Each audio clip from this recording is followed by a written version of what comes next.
Hola, bienvenidos a su clase de español. Estamos ya iniciando el tercer parcial y pues ya a estas alturas creo que todos estamos acoplados a este sistema. Vamos a dar a conocer algunos puntos sobre los temas que vamos a ver en esta semana del 25 al 29 de enero. Vamos a hablar un poco en nuestra clase de octavo grado sobre los textos de género lírico, específicamente la poesía. Y es que la poesía es una forma literaria destinada a provocar en el oyente emociones que le hacen sentir gracias al lenguaje o a las palabras que utiliza el escritor o el autor de la poesía. Estas palabras van ordenadas, palabras que nos llevan a recrearnos imágenes en nuestra mente, van ordenadas o sometidas a reglas específicas en cuanto a la poesía.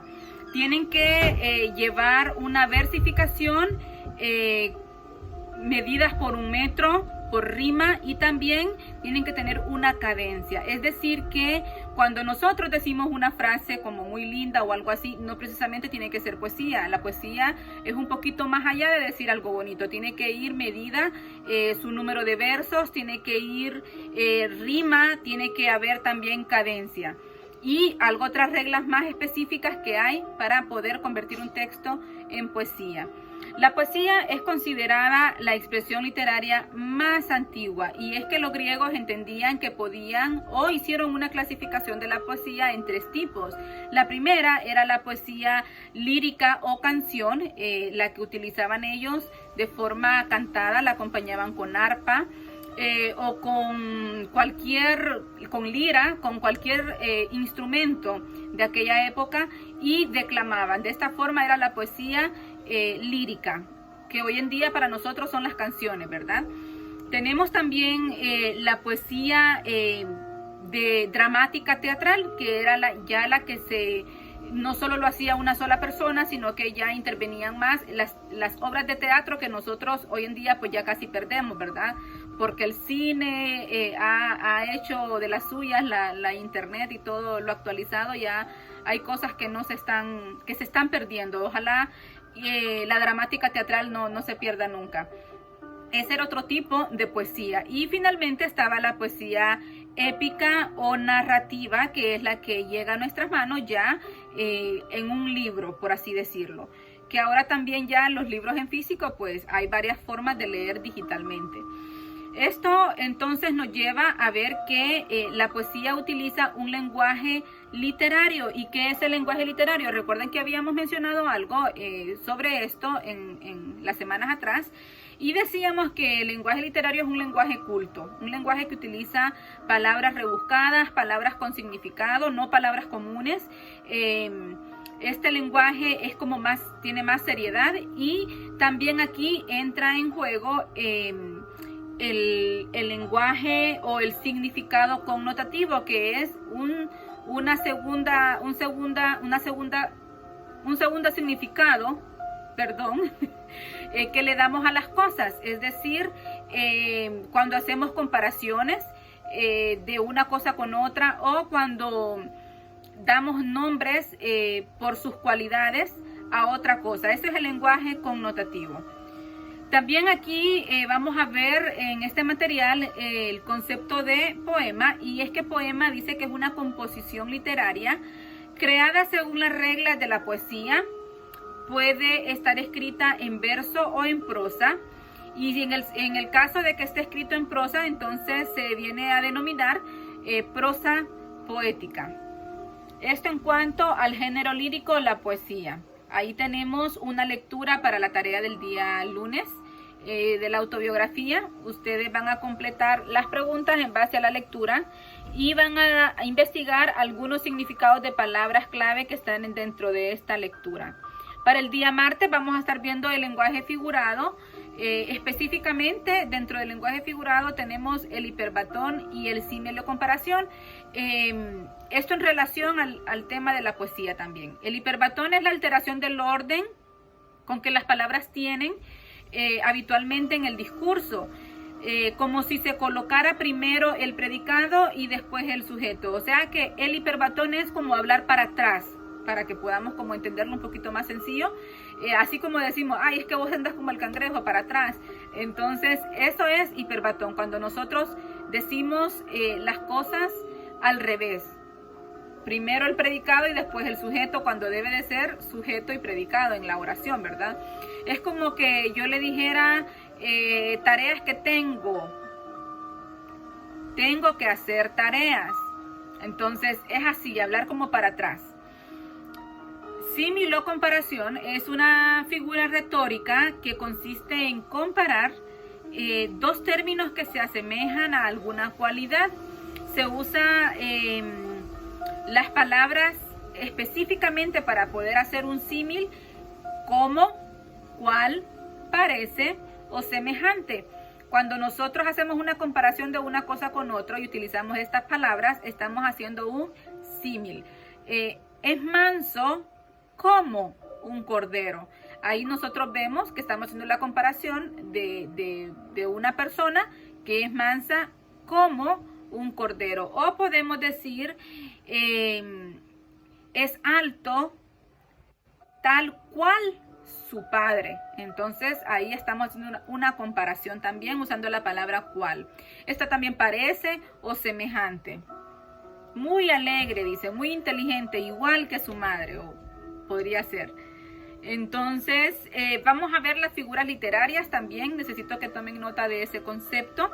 Son formas no convencionales de utilizar las palabras, de manera que, aunque se empleen con acepciones habituales, o sea, normalidad, se acompañan de algunas particularidades fónicas, gramaticales o semánticas que las alejan de ese uso tradicional y ya las vuelven más cultas o diferentes, y especialmente que expresen algo adicional a lo que comúnmente decía la frase.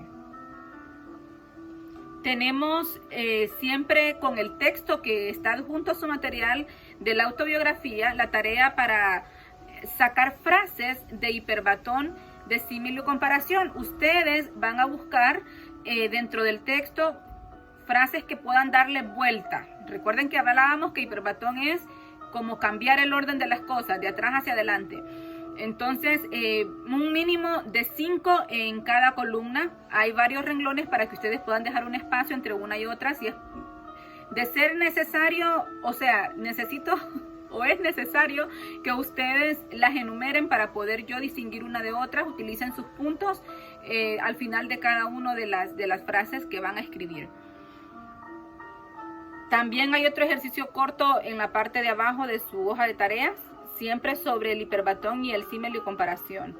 Ya el miércoles vamos a ver algo relacionado a los textos descriptivos, y aquí es como una especie de repaso a lo que vimos al primer parcial. Si ustedes recuerdan, habíamos visto la cronografía, prosopografía, etopeya y topografía. Estas son, las cuatro tienen en común que hacen descripción, son textos descriptivos. Estos textos literarios se utilizan con mucha frecuencia para describir cierto lugar o cierta situación o ciertas cosas, para que el lector tenga como una idea clara, una imagen clara de lo que el autor está diciendo sobre el lugar o personaje, como les mencionaba hace un momento, a través del escrito.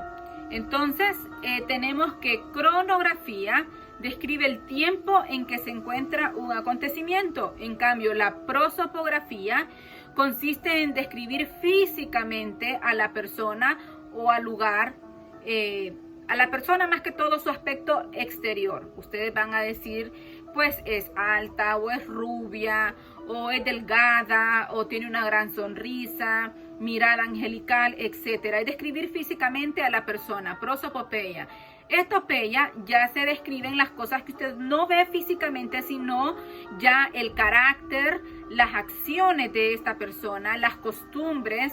Entonces usted puede decir ya entonces que es muy dulce, o puede decir que es muy calmada o es muy enojada, pero recuerde que estas descripciones van acompañadas con lenguaje literario. Entonces, para decir usted que la persona es enojada, puede poner o puede decir es brava como las olas del mar. Vaya, por ejemplo. Eso sería etopeia. Topografía es la descripción específica de un lugar. Aquí usted puede decir, pues es un hermoso paisaje lleno de luz o de color verde si hay bastantes árboles.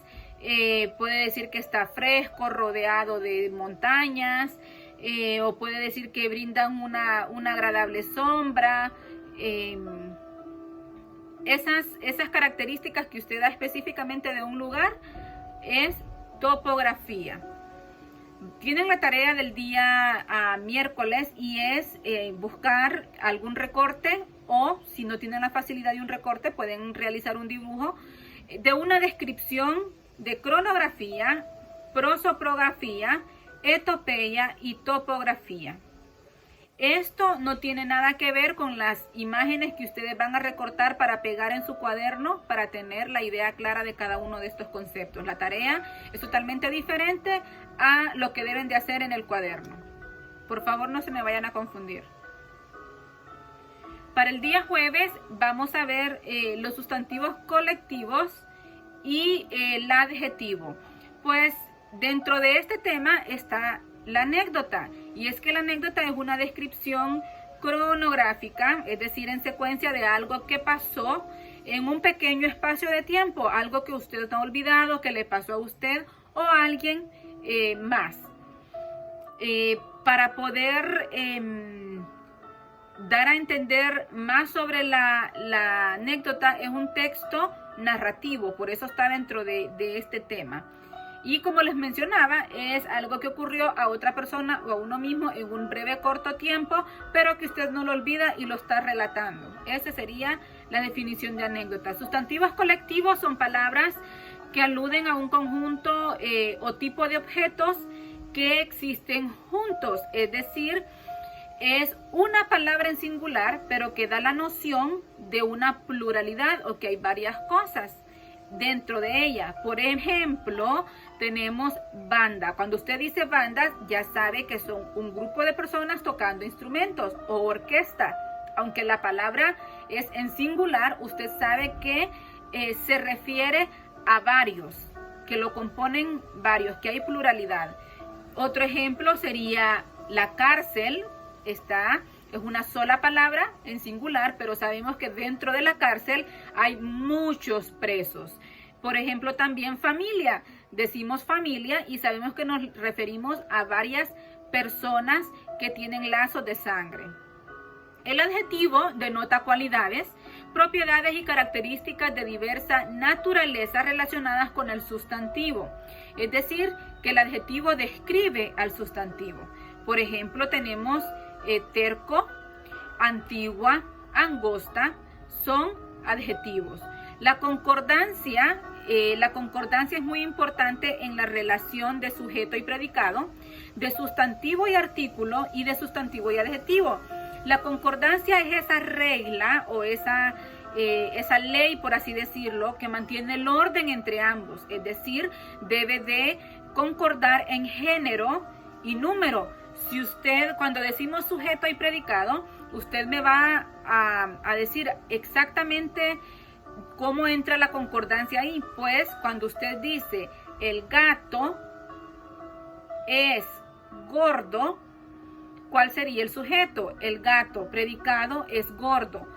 ¿Cuál es la concordancia? Que si se está refiriendo al gato en género masculino, no puede decir es gorda, porque está refiriéndose el sujeto a género masculino, por eso dice es gordo. O no puede decir el gato es gordos en plural, si comenzó usted con su sujeto en singular. Ahora, esta ley, que las dos cosas concuerden, se llama concordancia, valga la redundancia, concuerden, concordancia. Eso es lo que hace que en la oración haya un sentido. Y la concordancia también entra en la relación del sustantivo y adjetivo, del sustantivo y el artículo, así como en el sujeto y predicado. Algunos artículos pueden ser determinados. ¿Cuáles son los artículos determinados? El, los o la y las en femenino. Los artículos indeterminados son un, una, unos y unas. Y los artículos contractos son del y al. Teniendo en claro este tema, vamos a realizar la tarea del día jueves completando una sopa de letras que hay allí, y cada una de las respuestas que están en los 8 incisos, esas mismas palabras van a estar en la sopa de letras. De esta forma vamos a asimilar un poco el tema que hemos dado a conocer sobre los sustantivos colectivos y el adjetivo. Llegamos al día viernes y para este tercer parcial vamos a seguir leyendo. Ya casi terminamos el libro de Imbatible. Estamos ya en el capítulo 17. Me van a hacer una pequeña sinopsis de este capítulo. Recuerden utilizar todas las reglas de ortografía y aplicar todos los conocimientos que ustedes van adquiriendo en cuanto a la redacción o a la escritura de textos. También para el viernes seguimos con la actividad de grabar el video. Ustedes van a hacer un repaso de los temas anotados en su cuaderno y van a grabar un corto video donde me den a conocer todo lo que ustedes entendieron sobre estos temas.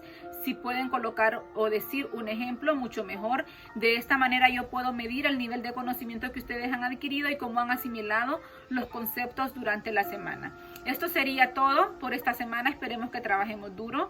Gracias por su colaboración, por su esfuerzo en sus clases. Lo están haciendo muy bien y vamos a seguir de esta forma mientras no tengamos una directriz diferente de parte de la Secretaría de Educación. Pues continuamos con las clases virtuales, esperando que todo esto mejore muy pronto y que pronto podamos vernos nuevamente en las aulas o salones de clases. Cuídense mucho, un saludo, hasta pronto.